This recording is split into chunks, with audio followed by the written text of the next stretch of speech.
Hello and welcome to the show. I am back at the Endurodrome driving 3 more vehicles till destruction, and we start today with a Japanese sports car, the Mazda RX-7. This, the Spirit R version of the car, is going to take on our rather nasty destruction circuit. Now, I will be honest, as much as I love these cars, this is going to be a bit tough for the... Oh, there's a big wheelie. We're going to do some bounce wheelies.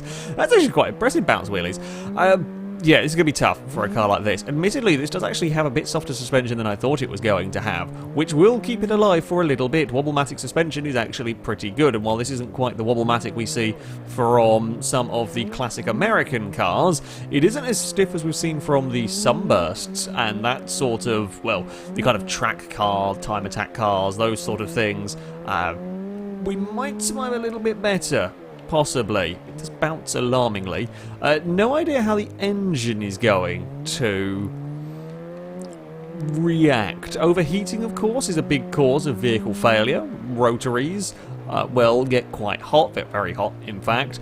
Don't know how it's simulated in in here, quite how it's going to work, but there we go. Can we get across the rock pit nicely? We can. It's not doing something. The radiator's still in one piece, which is always good. We are bounced around a little bit. Not like I said, not the worst we've seen. Again, there's some wheeling going on from the car. We lost a rear bumper. No real issue with that. The front bumper I want to keep on for as long as possible. It takes away some of the hits, or deflects them from the radiator, if you like, for a little amount of time. Oh, we're about to have a big crash here, though. Oh, it's a roll and a come back down onto your wheels. Ooh, that's a lot of camber we've got going on at the back of the car. Oh, that's twisted a lot of the... Oh, that's not what we wanted. Well, that's the first major damage for the car. Rolls are kind of helpful. So we've talked about this a little bit before, but basically if the car's rolling, it's dissipating energy. That energy isn't going into a single hit to kill the car. So rolls are helpful, however, it does also potentially lead to bent wheels, which is what we see here, and that's going to make the car difficult to drive. It makes the car veer off course, essentially, especially when you are heading towards a important jump as that one. Whoop, over we go, nice and quick. We've got the wing flapping in the breeze. Is it going to come? Oh, it survived the roll and the jump and everything, but no, it was just getting going. A pothole punctured the radiator. That is a shame. We will overheat. I fear we might have issues with the handling. I mean, this is now very bad. Well, as soon as that wheel was bent in, this is now very, very bad handling. It twists around. I think actually the steering might be twisted as well a little bit. Probably pales into insignificance compared to the problems with the rear wheel, but I'm fairly sure some of the front wheels are bent as well. So we're going to be fighting the steering for a while. That's another big roll for the car. Lost. Well, the wings come off. Not really done too much more damage. The front of the car, the front corner of the car is looking, ooh, I don't know if we twisted the chassis, or whether it's like the it's definitely wanting to spend a lot more time on 3 wheels than is helpful here. It's a sorry sight. I mean, it's not going to come last. It's not going to come last on this course, but it is very, very poorly heading down here for the second time. Oh, we don't turn. We just don't turn. If we had any sort of speed, I would be worried about the front of the car hitting the speed bumps because it's all buckled, but we just can't. We can't get any speed because the car is so broken. Now, this does actually work in the vehicle's favour a little bit. Again, I have to drive these cars as hard as I can, but when they're this broken, you physically can't drive the car hard because, well, you don't have any control, or barely any control over it. So, yeah, being this buckled, being this damaged is, well, sometimes advantageous in as far as it stops it from taking further damage for a while, because there are going to be places where, of course, we do need to be fast. If we can't carry speed coming into the mud pit, we're just going to end up kind of jumping out the side of it. We'd have to work the engine very hard getting through it, or we have to sit and get the car dragged out, and that costs time. The engine overheats some more. Oh, we're going to roll again. and I think we are going to be stuck upside down here. Not a nice, not a nice spin over for the car this time around. Can we just please go over? I haven't got the camera in a good place for that one. Wheels are so buckled, they're actually making it difficult to right the car now. There's not a straight body panel on the vehicle. The interior still looks okay, you know. Interior's fine.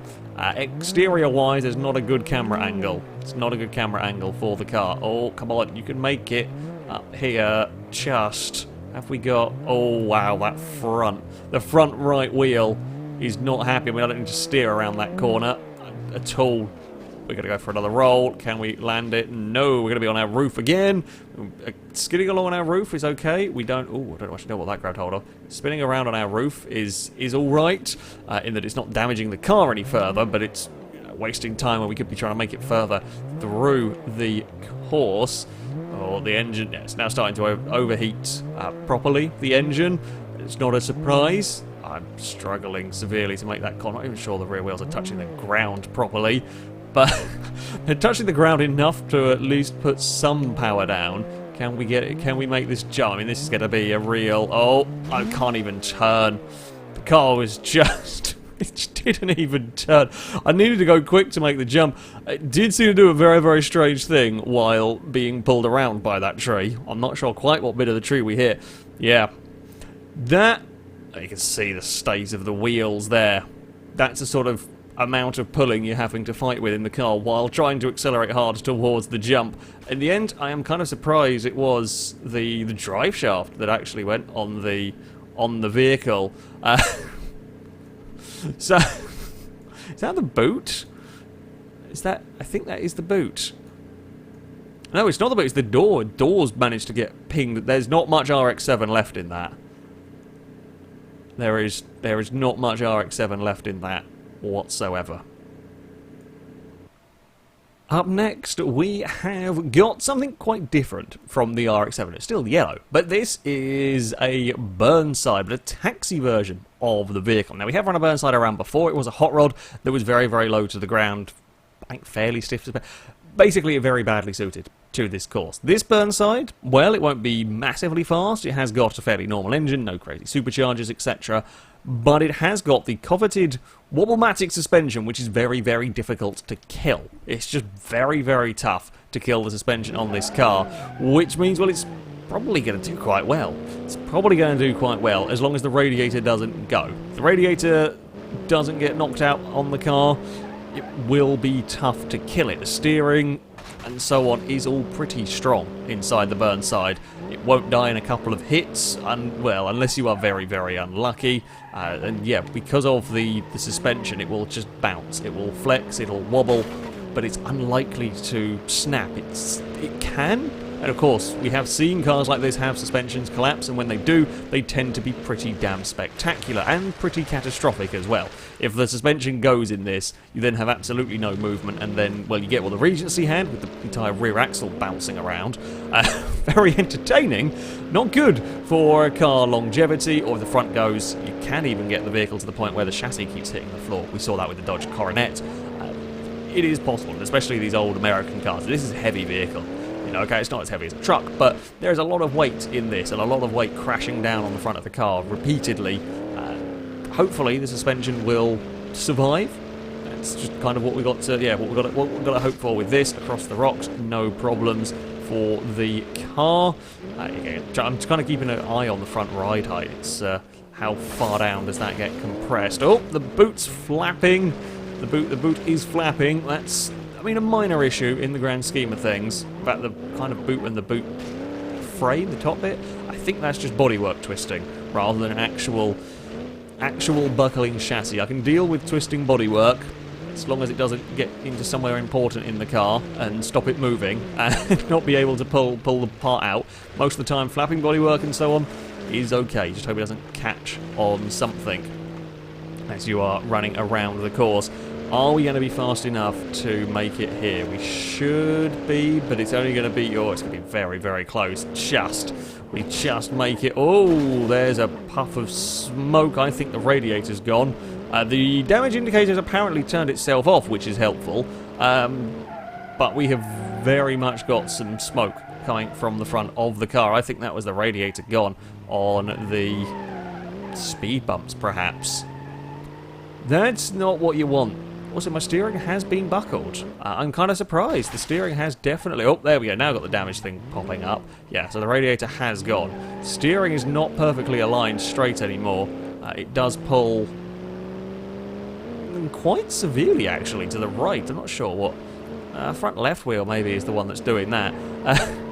Surprised. I am surprised to see the automatic cars are normally pretty good on not having steering related issues until a lot further in. Obviously, that hit on the speed bumps was bloody hard to the poor taxi. We're gonna clonk across some more. Yeah, so the front left looks a bit collapsed. Front right looks a smidge better. The rear's fine. The rear's always likely, of course, to survive pretty well in a car like this. The damage is done to the front. Well, you can, of course, in rollovers get damage to the rear. We saw that with the RX-7. Most of the time, the damage is done to the front. And when you've got suspension like this car has, unless you were very unlucky with a roll, the rear is unlikely to be touched. But it's the front in some ways that's more important. We don't want to lose steering. I don't want to lose momentum too much through the mud pile. Very difficult to get going again. And you'll overheat the engine if you keep having to work it. Find that gap through. Ooh, there's a bit of a clog on the front. Actually starting to bow the chassis up. But I think the overheating is going to be what kills this one. I mean, the downside with this not being a particularly fast version of the Burnside, sorry, is that you do have to work the engine pretty hard. You've got to be on full throttle a lot around it just to even do simple things. Whereas with some of the more powerful cars, you physically can't get to full throttle because they spin the wheels constantly. So, yeah, some of the other cars get a little bit of an easier ride because you have to be more cautious with them, whereas this isn't fast enough. So, we can be flat out for a lot more of the lap. And the engine is still going. The oil's overheating. I don't think I've seen piston ring damage or pistons or head gaskets gone yet. There's a lot of smoke. Oh, there goes the head gasket. There's a lot of smoke pouring out of this. It's not really quick enough to make that jump very well. We're going to smack down on the front of the car. Can we get it going? We got, well, might be able to make it across the speed bumps. It's then downhill if the engine does turn off. If the engine does give up, we could roll it a little bit. Rod bearings are damaged. Oh, I think that's actually the engine. Yeah, the engine's gone. I'm trying to... Oh, is it locked? No, it hasn't locked. It has... Oh, there, now it's locked. It grinds to a halt in the petrol station. So if it doesn't lock up, you can roll for a little while before it comes to a grinding halt. But once it locks, that just sort of shuts the car down. And, well, there we go. That was the Burnside taxi. I mean, its steering was taking a battering. You can see from the angle of those, both the front wheels. The front right, actually, the worse in the end. Rear suspension, absolutely fine. Yeah, early knock on the radiator. Not what you want in a car like this. Overheating, always a danger. Still not too bad a distance, all things considered. Our third and final vehicle to take on the Endurodrome today is the late model stock car. A vehicle very much not designed for this sort of locale. It is very low, it is very, very stiff. There is going to be zero compliance in this suspension. The plus point, I guess, is at least the chassis is going to be pretty strong. And this has got, well, it's kind of a silhouette car, essentially, this. So you've got the frame underneath with just a flimsy body shell on top. Don't know how the likes of the suspension and all of those components are going to deal with the crashes, the jump. I don't know whether we can see this car have bent wheels or quite how the suspension's going to... Apparently it's not going to like the bumps. I'm going to go as far as to say not a lover of the jumps immediately. It was never likely to be. I think the bigger concern with this is the speed bumps. It's so low to the ground. If that chassis gets bent, I don't know what force is going to be required to bend the chassis. This car does tend to ping around more. Oh, that's a awful way to hit the speed bump. That's the radiator gone immediately. I mean, normally I would say suspension steering is the likely probable cause of death for a car like this. This might be overheating now. If that radiator's gone out so early on, could well be overheating. I think the suspension and stuff is strong enough on this car. I remember driving it in various series. It does take a lot to ping off wheels and damage the suspension and whatnot, so overheating this early on, or radiator gone this early on, could lead to some overheating very, very quickly. It's likely to be a car that's, well, it's going to have to work quite hard through the likes of the mud pit and so on. Oh, that's not good. My normal line to avoid rolling the car across there has, I mean, that's the first time we've really seen a car properly have issues with the rockery. Have we got the front bumper underneath the... No, okay, the front bumper is okay still. That's not helpful, although the drive shaft survived it. I mean, the real concern, of course, was drive shaft being torn out, engine damage, and so on. Oh, on those rocks, it is still going. It is still okay. I'll go back down to first. I mean, I can't... Plus side this car has is, unlike the Burnside, I can't really go anywhere near full throttle for a lot of the stage, a lot of the course, because it just spins the wheels. It's too uncontrollable. The bonnet's a little annoying. Even from third person, the bonnet's a little annoying. It's actually doing pretty well across this rough road. We've seen a lot of issues for stiff, low cars being rolled and quite heavily damaged. This, I mean, it's not very comfortable. I would imagine that would break your spine down there, but it did get away with it all. Just about. So there we go. We are heading up towards the big jump now. We should be quick enough to make it up here. Not as quick as I would have liked.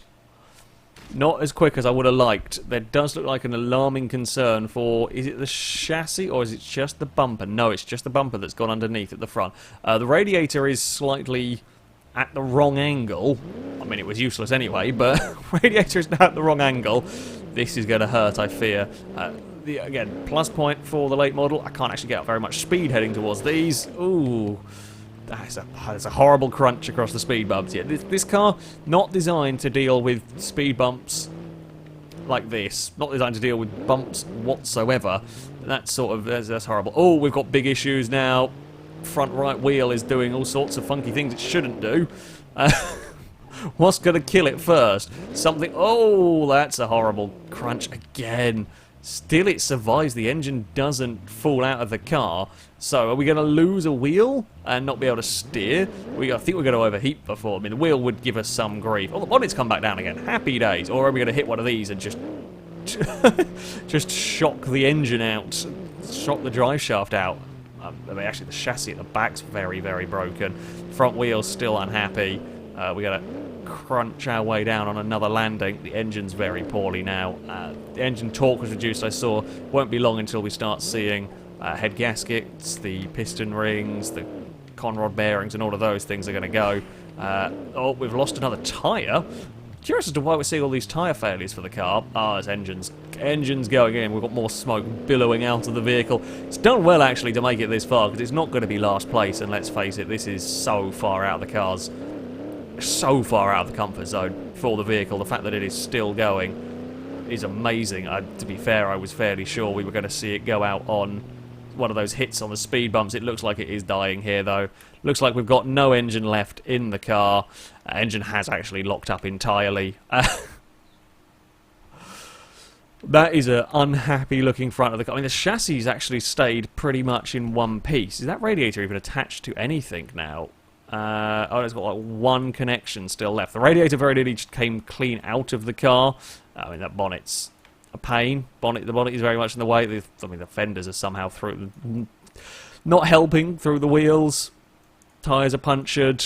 In the end, it was overheating. In the end, it was technically overheating that went in that car. That probably wasn't very long for this world. All it had taken is one hit on a speed bump. A bit awkward, and I think that engine would have come out.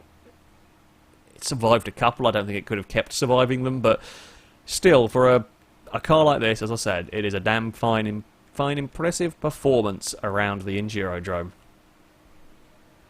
So, on to our results table, and the Burnside estate would go furthest of the day, up into a 19th place before the engine eventually overheated and gave up. Also, as ever, ignore the distance indicated. It's often a little bit out Burnside did go fractionally, it rolled like a barrier length further than the FRI Very Yellow. So yeah, don't worry too much about that, the distance indicator. The RX-7, I mean, it did pretty well for the sort of car it is at the end of the day. 23rd place. The steering in that car was compromised badly since lap 1 eventually, ending up in a tree that took out the drive shaft. We do have to go a bit further down to find the late model stock car. Truth be told, that did better than, well, kind of expected in some ways. A lot of those hits on the speed bumps, I really thought the engine or drive shaft was going to disintegrate. It survived across them long enough for the engine to overheat, but yeah, that's a car not at all designed for this sort of course. That, though, is going to be it for this episode. As ever, I shall link all the mods used in the description so you can download them, have a go with them yourself. But that's going to be it from me. Thank you very much for watching, and until next time, a goodbye.